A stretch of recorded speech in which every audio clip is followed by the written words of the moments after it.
Salve, salve galera de Umbanda, bom dia, boa tarde, boa noite. Eu me chamo Marlon Martins, bem-vindos a mais um podcast Papo de Umbanda, um mergulho no sagrado. Hoje nós vamos falar sobre a paixão de Oxalá, ou como nós conhecemos mais comumente, a paixão de Cristo, né? Trazer essa visão da paixão de Oxalá, essa visão da Páscoa para dentro da Umbanda, fazendo uma analogia com o nosso dia a dia, com o que devemos procurar, com o que devemos buscar. Quando eu digo analogia com o nosso dia a dia e uma analogia com o que devemos buscar, eu estou me referindo a alguns acontecimentos que antecederam a paixão de Cristo, a crucificação de Cristo, a prisão de Cristo. Não é isso? Jesus era um grande orador. Isso não é segredo para ninguém. Era um homem de orações que voltas e meias se isolava nos montes para poder orar sozinho, longe das multidões. Era um homem de oração. Né? E de tantas orações saiu a frase: a casa do meu pai será uma casa de orações.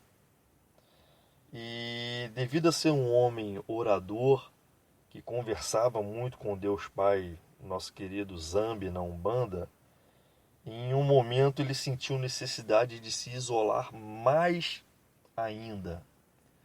Ou seja, estou me referindo ao fato de sua quarentena no deserto, onde as Escrituras nos dizem que Jesus foi tentado por 3 vezes nesses 40 dias pelo demônio. Qual é a visão da Umbanda quanto a isso? Bom, eu nunca tive uma orientação de ninguém quanto ao que a Umbanda diz com essa questão da quarentena que antecedeu a prisão de Cristo e sua paixão e sua crucificação e tudo mais.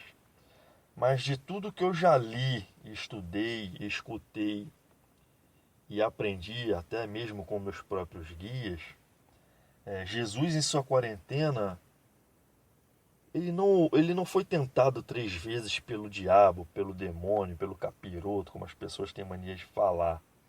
Até porque, na visão umbandista, o demônio, o diabo, o capiroto, Satanás, seja lá o que for, Lúcifer, ele não existe.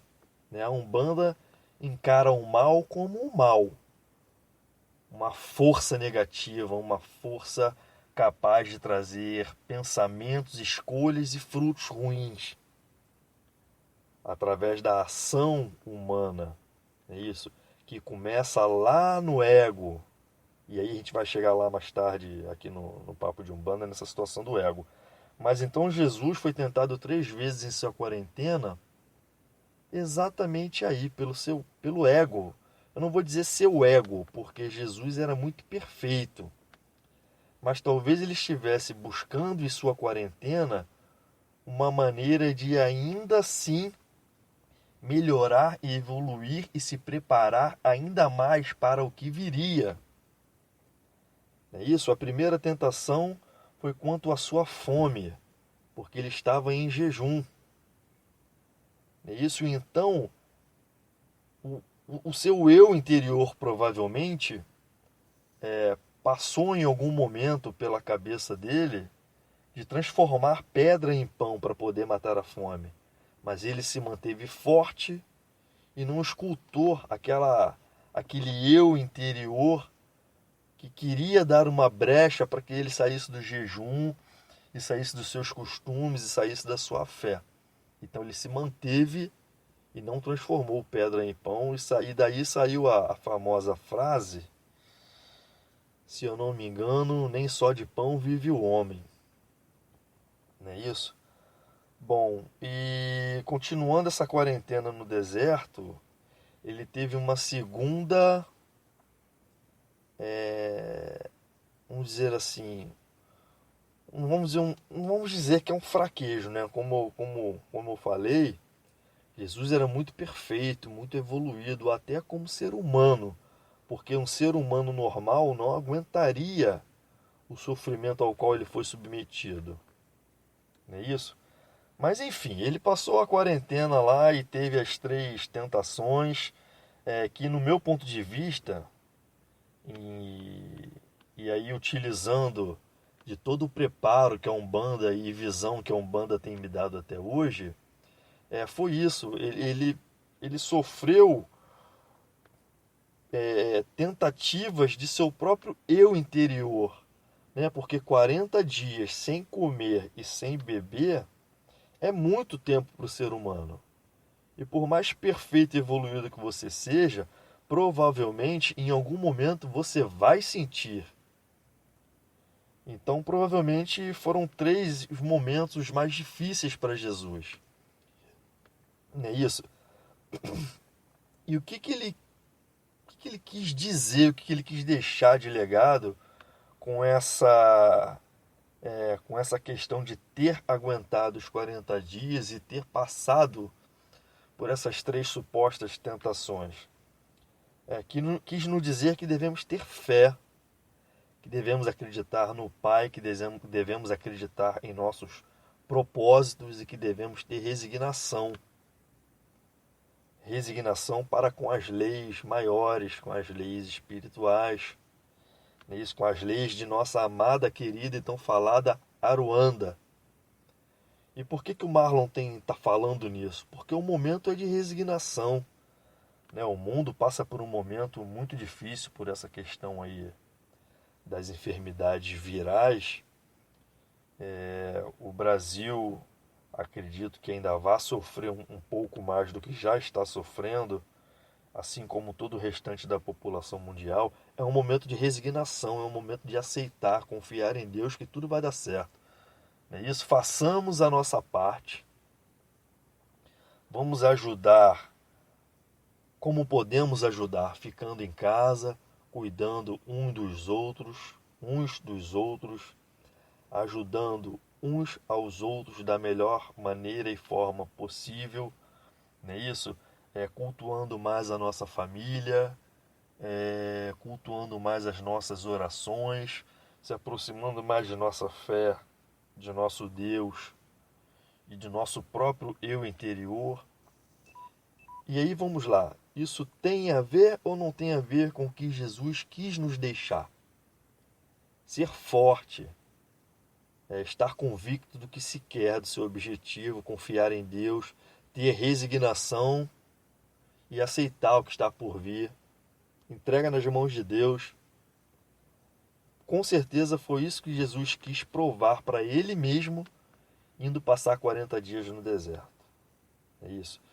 E aí, depois dessa situação dos 40 dias de deserto, o tempo passou e tudo mais, muita coisa aconteceu. Chegou o momento de sua prisão, onde ele se entregou. Em momento nenhum ele se fez duro ou inflexível quanto a isso. Por quê? Porque ele já entendia que a missão dele estava quase cumprida. Qual era a missão dele? Trazer uma nova visão, um novo ponto de vista para com a espiritualidade, para com Deus Pai, Criador de tudo e de todos, que naquela época era uma época muito, mas muito dura. Não é isso? Povos escravizados, homens ignorantes, mulheres estupradas, crianças mortas. Essa era a visão daquele tempo. Essa era a cultura daqueles tempos. E chega Jesus, um homem perfeito, benevolente, avançado, forte, com uma fé incrível, com uma sabedoria espiritual incrível. Chegou naquele momento, vamos dizer assim, como já denominei para outros momentos aqui mesmo no Papo de Umbanda, chega naquele momento escroto, onde é tudo muito duro, muito frio, muito difícil. Jesus vem para trazer as boas novas, nisso de que existe um Deus Pai, Criador, acima de tudo e de todos, benevolente, caridoso, paciente, ou seja, um pai de verdade. E que a espiritualidade está aí para tudo e para todos poderem usufruir. Não é isso? De novo aquela questão tenha fé. Faça bons plantios, você vai ter boas colheitas, mas tenha fé, tenha resignação. Acredite em Deus Pai, vai dar tudo certo. Bom, essa é a visão que a Umbanda me passa por tudo que eu já estudei, por tudo que eu já observei, senti e aprendi com minhas entidades. Não é isso? E aí, bom, veio o momento da crucificação, Jesus se deixou crucificar, sofreu muito e, como já falei, se fosse um ser humano simples, comum, normal, acho que não teria aguentado o tamanho sofrimento que foi imposto a ele. Não é isso? Muita tortura, muitas pancadas, chicotadas, humilhações e principalmente a crucificação. Para pensar. Imagine seu pulso preso a uma ripa. Imagine alguém fincando um prego de 10 centímetros em seu pulso, cravando seus ossos, seus nervos e prendendo na madeira. Eu falei de um pulso. Agora imagina no outro pulso e nos dois pés juntos. Agora imagina tudo isso com o peso do seu corpo. Gente, o que o nosso mestre deve ter sofrido, eu acho que é inimaginável. Não tem como pensar em como foi o sofrimento de Jesus. E aí Jesus se deixou crucificar, e isso aconteceu, padeceu, desencarnou, vamos dizer assim. Foi enrolado em mantos, foi posto em sepulcro, e ao terceiro dia, domingo de Páscoa, ressuscitou. Bom, este é um mistério que ainda nós teremos que aguardar talvez muito tempo para desvendar. Jesus ressuscitou em matéria ou Jesus reapareceu em espírito? Paremos para pensar. O que a Umbanda e o que o kardecismo nos ensinou até hoje, pelas leis naturais, pelas leis espirituais. Bom, se formos pelas leis naturais, é impossível carne morta voltar à vida.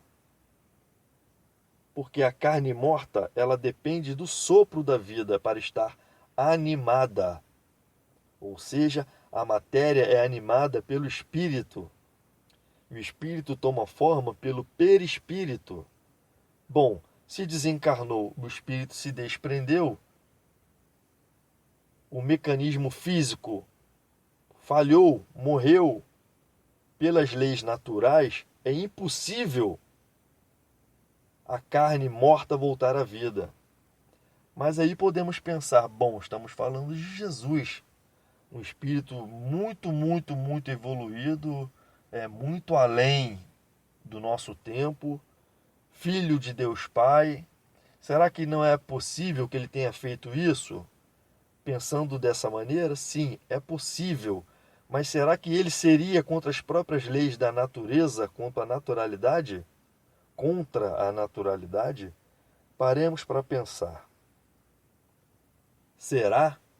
Será que Jesus usaria tudo isso, sua evolução, sua inteligência, sua condição de estar à frente espiritualmente de nós, para reviver a carne morta e ser contra a lei natural?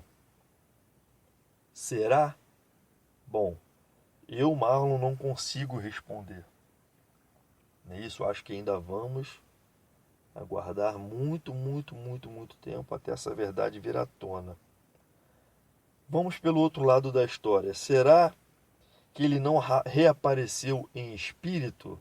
Será que sua matéria não foi escondida? Será que sua matéria não foi assim... Ele foi sepultado, alguém já foi lá e escondeu sua matéria para futuros fins religiosos, para seitas, para... Enfim, diversas coisas podem ter acontecido com sua matéria, porque ninguém nunca achou. E será que Jesus não apareceu a Maria Madalena sob espírito, sob forma espírita, sob sua forma espiritual? Será que Jesus não apareceu a seus apóstolos sob forma de espírito,